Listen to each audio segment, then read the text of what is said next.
स्वागत है आपका मूवी माइंड्स चैनल पर। आज हम शुरू करने वाले हैं स्क्विड गेम सीजन 2, जिसमें ढेर सारे डेथ गेम्स देखने को मिलेंगे। तो चलिए जानते हैं इसकी कहानी एपिसोड 1 के साथ, जिसका नाम है ब्रेड और लॉटरी। एपिसोड की शुरुआत एयरपोर्ट से होती है, जहां हम लाल बालों वाले जीहन को देखते हैं। उसे स्क्विड गेम वालों का फोन आता है और वे उसे बोलते हैं कि वह अपनी फ्लाइट लेकर अपनी डॉटर के पास चला जाए, लेकिन गीहन ऐसा नहीं करता और कसम खाता है कि वह स्क्विड गेम वालों को पकड़कर ही रहेगा। इसके बाद वह टैक्सी लेकर अपने शहर लौट जाता है। शहर पहुंचकर जीहन एक स्टोर में जाकर एक नाइफ खरीदता है और बाथरूम में चला जाता है। जीहन समझ चुका था कि स्क्विड गेम वालों ने उसके शरीर में जीपीएस ट्रैकर लगाया है, जिससे वे उसकी लोकेशन ट्रैक कर रहे हैं। अब उसे वह चिप अपने कान के पीछे मिलती है। वह उसे नाइफ से काटकर बाहर निकालता है और पानी में बहा देता है। इसके बाद हम पुलिस वाले जून हो को देखते हैं, जिसे पिछले सीजन के अंत में स्क्विड गेम के फ्रंटमैन ने गोली मारी थी, लेकिन अब हमें पता चलता है कि जून हो जिंदा है। इसके बाद कहानी 2 साल आगे बढ़ती है। अब जून हो एक ट्रैफिक हवलदार बन चुका है और बिना हेलमेट वाले लोगों का चालान काटता रहता है।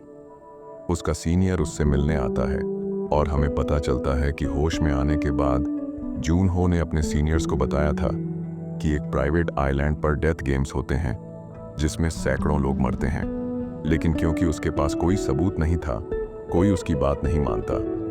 इसलिए जून हो अब हार मानकर शांति से ट्रैफिक हवलदार की नौकरी कर रहा है। उसका सीनियर उससे पूछता है कि जिसने उसे गोली मारी थी, क्या उसे उसकी शक्ल याद है?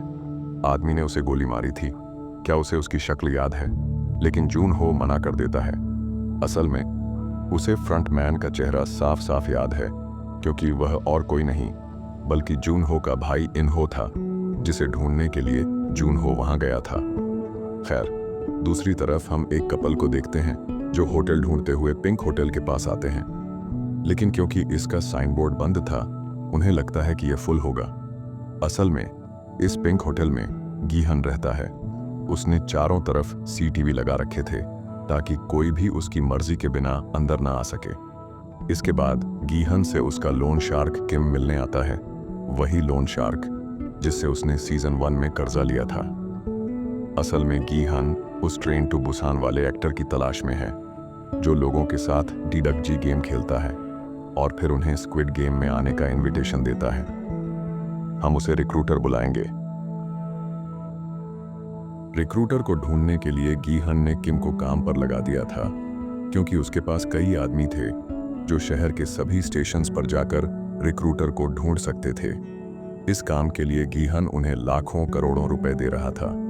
ये वही पैसे थे जो उसे स्क्विड गेम जीतने पर मिले थे।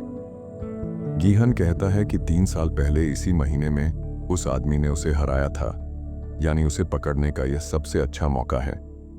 अगर गेम अब भी चालू है तो रिक्रूटर नए प्लेयर्स को कार्ड देने जरूर आएगा। किम ये बात अपने आदमियों को जाकर बताता है। उन्हें गीहन पर भरोसा नहीं था कि ऐसे कोई डेथ गेम्स हो रहे हैं और डिडक्जी वाला आदमी सच में है, लेकिन किम को उसकी बातों पर यकीन था, क्योंकि वह फालतू में इन्हें लाखों करोड़ों रुपए नहीं देगा। साथ ही उसने भी नोटिस किया था कि कई लोग उससे कर्जा लेते हैं और फिर कहीं गायब हो जाते हैं तो शायद वो लोग स्क्विड गेम में जाकर मर जाते होंगे। और जीहून ने यह भी कहा है कि अगर इन्होंने डडकजी वाले को पकड़ लिया तो वह इन्हें पूरे 1 बिलियन वन इनाम में देगा, जिस पर सभी लोग यह काम करने के लिए खुशी खुशी मान जाते हैं। दूसरी तरफ जून हो भी 2 साल से उस आइलैंड को ढूंढने में लगा हुआ था जहां स्क्विड गेम खिलाया जाता है। वह हर हफ्ते एक बोट ड्राइवर के साथ समुद्र में निकल जाता है उस आइलैंड की तलाश में। ये बोट ड्राइवर और कोई नहीं बल्कि वही आदमी है जिसे जून हो की बॉडी समुद्र में तैरते हुए मिली थी, और उसी ने जून हो को हॉस्पिटल पहुंचाकर उसकी जान बचाई थी। ये लोग हर हफ्ते किसी नए आइलैंड को देखने जाते हैं, लेकिन वो गेम वाला आइलैंड इन्हें अभी तक नहीं मिला। ड्राइवर कहता है कि जहां उसे जून हो की बॉडी मिली थी उसके आसपास करीब 100 आइलैंड्स होंगे, तो उनमें से वह गेम वाला आइलैंड ढूंढना बहुत मुश्किल है। साथ ही इस तरफ का मौसम भी खराब रहता है, इसलिए इधर से कोई बड़ा जहाज भी नहीं गुजरता। ड्राइवर की बातें सुन जून हो भी मान जाता है कि यह लोग उस आइलैंड को कभी नहीं ढूंढ पाएंगे और उसे ढूंढने की जिद छोड़ देता है।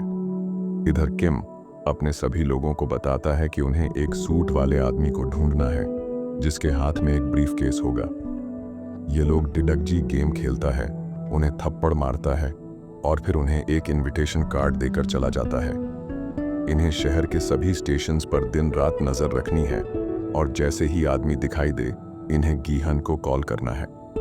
अब ये सभी लोग ग्रुप्स में बैठकर इस आदमी को ढूंढने निकल जाते हैं। ये लोग सारी ट्रेन और स्टेशन छान मारते हैं लेकिन कई दिन तक इन्हें कोई नहीं मिलता। अब एक दिन किम अपने पंटर के साथ बैठ के लंच कर रहा था। इसका कोई नाम नहीं है तो हम इसे ली बुलाएंगे। ली फिर अपने बॉस से कहता है कि वो लोग 2 साल से इस डगजी वाले को ढूंढ रहे हैं लेकिन इन्हें कोई नहीं मिला। तभी इन्हें एक थप्पड़ की आवाज आती है और ये देखते हैं कि इनके ठीक सामने वही रिक्रूटर था जो कि एक लड़के के साथ डगजी वाला गेम खेल रहा था। फिर वह उसे गेम का इनविटेशन कार्ड देकर यहाँ से चला जाता है। ये लोग तुरंत ही गीहन को कॉल कर बताते हैं। गीहन इनसे कहता है कि उस आदमी का पीछा करो, वह वहां आ रहा है। इधर जिस लड़के को वह कार्ड देकर गया था उसे अपनी गर्लफ्रेंड जूहाई का कॉल आता है लेकिन वह उसे रिसीव। यहाँ एक आदमी की कहानी है जिसकी गर्लफ्रेंड एक अस्पताल में बैठी थी और उसके पास भी स्क्विड गेम का कार्ड था। वह अपना ऑपरेशन कराए बिना ही अस्पताल से चली जाती है। इसके बाद रिक्रूटर एक दुकान में जाता है और 100 ब्रेड और 100 लॉटरी टिकट खरीदता है। फिर वह एक पार्क में जाता है जहां कई होमलेस लोग बैठे होते हैं। वह एक आदमी को जगाकर कहता है कि उसके पास एक ब्रेड और एक लॉटरी टिकट है लेकिन वह इनमें से एक ही चीज ले सकता है। वह आदमी ब्रेड छोड़कर लॉटरी का टिकट लेता है लेकिन उसमें कुछ नहीं निकलता। फिर रिक्रूटर दूसरे गरीब आदमी के पास जाता है और उसे भी वही ऑप्शन देता है। वह भी टिकट चुनता है लेकिन उसमें भी कुछ नहीं निकलता। रिक्रूटर ऐसा करता रहता है और ज्यादातर लोग पैसों के लालच में टिकट ही चुनते हैं। बहुत कम लोगों ने ब्रेड चुनी थी।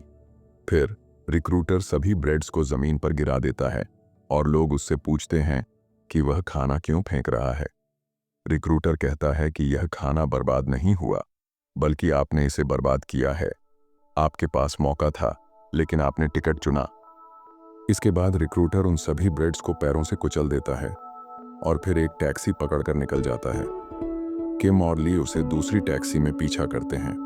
वे गहन को लोकेशन अपडेट करते हैं। इस बीच गहन तेजी से कार चला रहा था जिसकी वजह से ट्रैफिक पुलिस उसे रोक लेती है और वह ट्रैफिक पुलिस वाला जुन्हो था। वह नए ऑफिसर को चालान काटने भेजता है।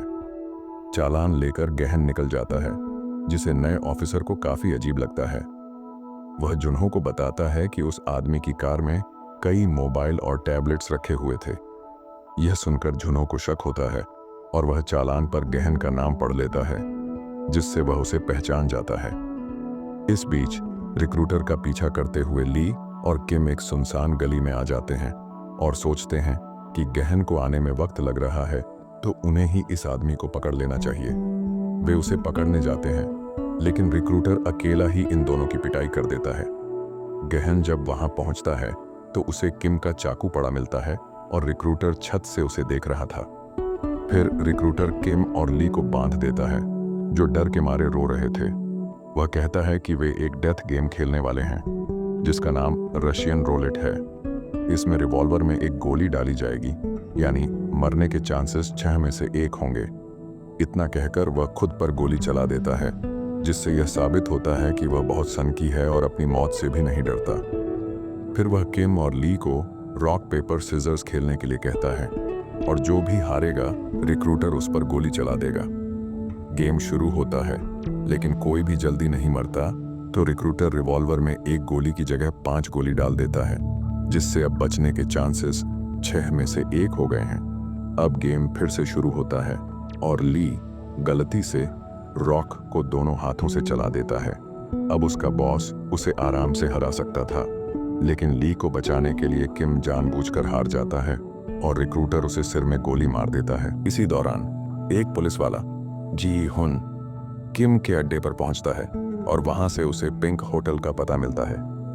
जब गी होन होटल लौटता है तो उसकी लाइट जल रही होती है जिससे वह समझ जाता है कि अंदर कोई है। अंदर और कोई नहीं बल्कि रिक्रूटर होता है जो गी हुन से पूछता है कि वह उसे क्यों ढूंढ रहा था। गी हुन जवाब देता है कि वह तो बस एक पालतू कुत्ता है और उससे कोई काम नहीं है। रिक्रूटर फिर बताता है कि वह स्क्विड गेम में लाशें हटाने और जलाने का काम करता था। एक दिन उसे गन दे दी गई और वह रिक्रूटर बन गया। उसने एक गेम जीतने के लिए अपने ही पिता को मार डाला था और उसे इसका कोई पछतावा नहीं था, बल्कि उसे इस काम में मजा आता था। अब रिक्रूटर जीहन के साथ रशियन रोलेट खेलता है, जिसमें वह रिवॉल्वर में एक गोली डालता है और दोनों बारी बारी से गोली चलाते हैं। एक बार तो गोली चलेगी ही। पहले गीहन खुद पर गोली चलाता है, फिर रिक्रूटर, फिर गीहन और फिर रिक्रूटर। अब 5वां नंबर था, यानी गोली चलने के चांसेस 50-50 हो गए थे। रिक्रूटर गीहन को उकसाता है कि वह उसे मारकर गेम खत्म कर सकता है, लेकिन गीहन ऐसा नहीं करता। इस बार भी गोली नहीं चलती, जिससे रिक्रूटर की मौत अब पक्की हो जाती है। गीहन फिर उसे उकसाता है कि अगर वह गेम में चीटिंग करके उसे मार देता है तो साबित हो जाएगा कि वह बस एक पालतू कुत्ता है। लेकिन जैसा कि मैंने कहा, यह आदमी सनकी है। ये जानता हुआ भी कि इस बार गोली चलेगी, वह खुद को गोली मारकर मर जाता है और यहीं पर एपिसोड खत्म हो जाता है। तो दोस्तों, आपको ये पहला एपिसोड कैसा लगा? कृपया कमेंट करके बताएं।